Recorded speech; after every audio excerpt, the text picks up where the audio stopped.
ध्यान से सुनो। जब जीव को मनुष्य शरीर में जन्म लेना होता है तो प्रकृति में वर्षा के साथ आता है, प्रकृति में वर्षा के साथ आया, और फसल में मूली, गाजर, गेहूं, अन्न, इनमें वो जीव प्रवेश करता है और उसे माता पिता दोनों पाते हैं। तो सप्तम धातु वीर के रूप में परिणित होता जीव।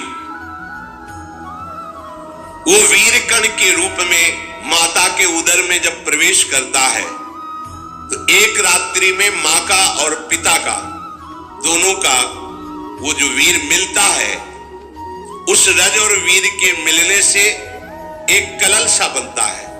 5 रात्रि व्यतीत होने के बाद एक बुदबुदा सा बनता है। 10 रात्रि व्यतीत होने के बाद एक बेर की सी आकृति होती है। फिर उसके बाद उसमें धीरे धीरे मांसपेशियां बढ़ने लगती हैं। 1 महीने में उसके सिर निकल आता है, 2 महीने में हाथ पांव अंगों का विभाग होता है, तीसरे महीने में नख, रोम, अस्थि, चर्म, स्त्री पुरुष के चिन्ह प्रकट हो जाते हैं। 4 महीने में मांसादि 7 धातुएं प्रकट हो जाती है। 5वें महीने में चेतना जागृत हो जाती है।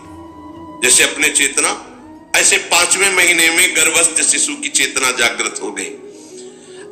जीव है पर चेतना 5 महीने बाद मां के गर्भ में जागृत। अब उसे भूख लगती है, प्यास लगती है, वहां की तापमयी जलन, पीड़ा, छोटे छोटे कीड़ों के द्वारा काटना, 6ठे मास में झिल्ली से लपटा हुआ मां की दाहिनी कोख में कीड़े की तरह तड़पता है। उस समय माता को कड़वे और खट्टे पानी की लालसा होती है, जिससे उसके अंगों में जाकर भयंकर जलन होती है। यह है भोग। वो कृमि कीड़े की तरह तड़पता है। मलमूत्र के गड्ढे में बीच में झिल्ली में बंधा हुआ वो जीवात्मा सुकुमार तो होता है, वहां के कीड़े उसे नोचते छोटे छोटे, वो तड़पता है। माता प्रसन्न होती कि जब बच्चा हिलता है, बोले है अंदर, उसकी दुर्गति हो रही, वहां भयंकर कष्ट पा रहा है। ऐसा क्लेश होता है कि क्षण क्षण में बेहोश होता रहता है। माता के खाए हुए कड़वे, तीखे, गरम, नमकीन, रूखे, खट्टे, यही पदार्थ पाने की इच्छा होती है माता, क्योंकि उसको भोग भोगना है। उसके कोमल शरीर में भयानक पीड़ा होती है जब माता ऐसे पदार्थ खाती है। गर्भाशय की झिल्ली में लिपटा हुआ, आंतों और मलमूत्र से घिरा हुआ सिर, पेट की और पीठ और गर्दन, ये कुंडलाकार, ऐसे कंकड़ जैसा, ऐसी आकृति गर्भस्थ शिशु की होती है। पिंजड़े में बंद पक्षी के समान पराधीन, ना तो वो हिलडुल सकता है, ना बोल सकता है, बड़ा असमर्थ दुख को भोग रहा है, चेतना पूरी है। इसी समय भगवान द्रवित होकर उसे ज्ञान देते हैं, गर्भस्थ शिशु को, सबको।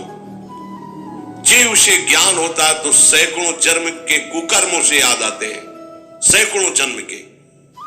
ओहो, ये मेरे कर्म का ही फल, मैंने ऐसे कर्म किए इसलिए दुख भोग रहा हूं। बेचैन हो जाता है, कैसे निपट पाऊंगा, सैकड़ों जन्म के कर्म जमा है। अब महान अशांति उसके हृदय में, उस शरीर में भयंकर पीड़ा। कुंडलाकार शरीर है, हिल भी नहीं सकता है, बस कीड़े काटते, बड़ी तड़पन, बड़ी जलन, भूख प्यास की जलन।